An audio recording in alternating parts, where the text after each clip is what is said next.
Hello, YouTube. This is Mr. Blendis. I know this is a little not your regular scheduled programming for me, but I've been listening to some Zach music and kind of got me inspired to talk about Ivar real quick. So, in this book that I've written, Ivar Blood and Steel, I talk about Ivar, his life, where it came from. And I'm working on a companion book to this one, where this one gives you from point A to point B, where my regular storyline starts at point B. So from A point to point B, which is this book, talking about him, in between there's several little events that he goes and does, and which helps create the character more of what he is. A couple things. I've talked about him before in my backlog of videos, but I'm gonna do a little bit brief, a little more detail on what it is, what he's like. So at first, you picture Ivar as being a 13-year-old boy who is a prince. He has everything pretty much handed to him. He's protected, and he has all the tutorage he needs. So when the unthinkable happens and his family is ripped from Myrtle, he goes to a land where he is press ganged, conscripted, however you want to say, into a military camp. The ones who press ganged him don't realize who he is at the time. So when they do get him in there, it's a military camp where they force them to work hard every day of their lives and also to fight on top of working. So Ivar is forced from being cushioned to being pretty much a slave in a military camp. So he has to become tough pretty much overnight. And along with his bloodline is what his people call the Guardian. The Guardian is a being that goes with his bloodline. It's passed down through generations, and it depends on what you do, which will help the Guardian guide you better. So if you do good things throughout your life, growing up to the point where you meet your Guardian, then he'll be good. But if you do bad, it will lead you to a bad place. So he was forced into this military labor camp, and forgive me, he's forced into this labor camp, forced to fight, forced to kill. So when he came to the point where his guardian exposed himself or introduced himself to Ivar, it was inherently evil. And according to some sort of soothsayer prophecy, Ivar was the last of the line. He was the last of the line, and he was the last guardian.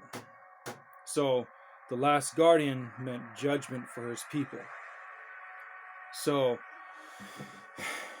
when he eventually broke out of this labor camp, this militaristic conscript world he was growing up in 10 years, because he was there for 10 years, serving and being indoctrinated into this fighting creature he becomes.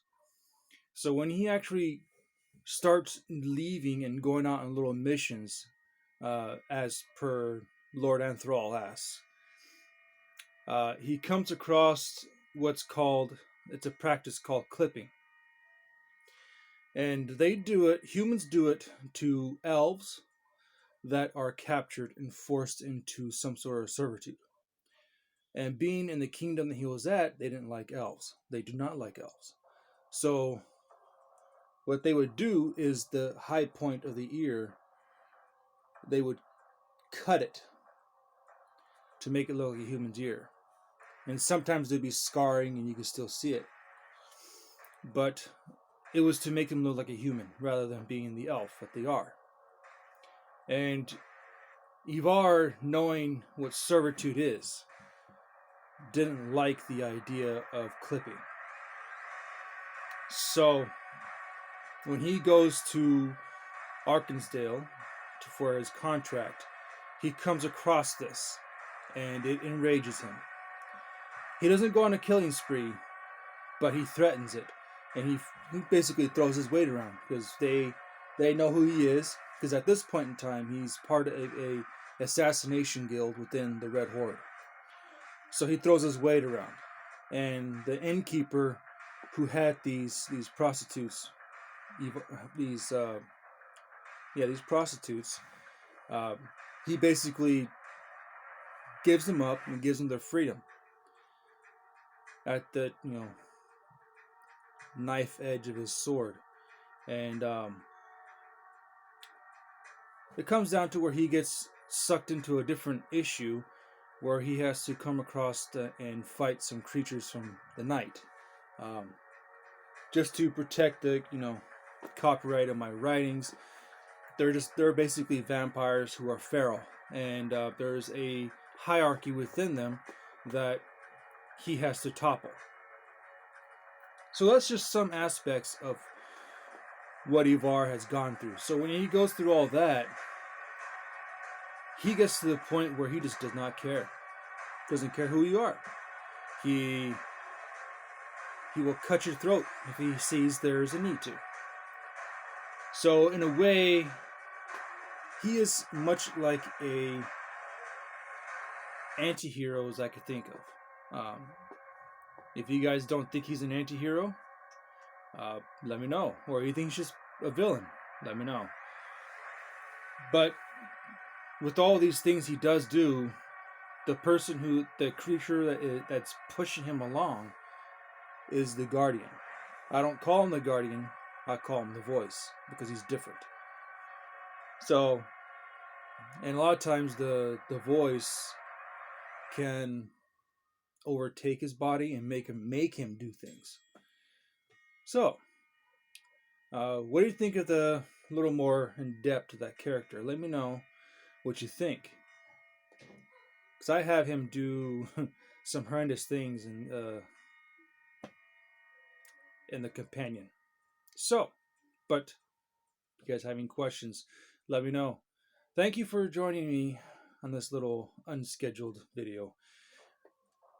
If you guys have any questions or you would like to pick up a copy of my book, it's on Amazon.com. The Kindle is $3.50, but if you want a hard copy like this guy, this beautiful cover, look at this. To me, that's beautiful because I made it. But anyway, yes, head over to Amazon.com and pick up your copy. And as always, stay crafty.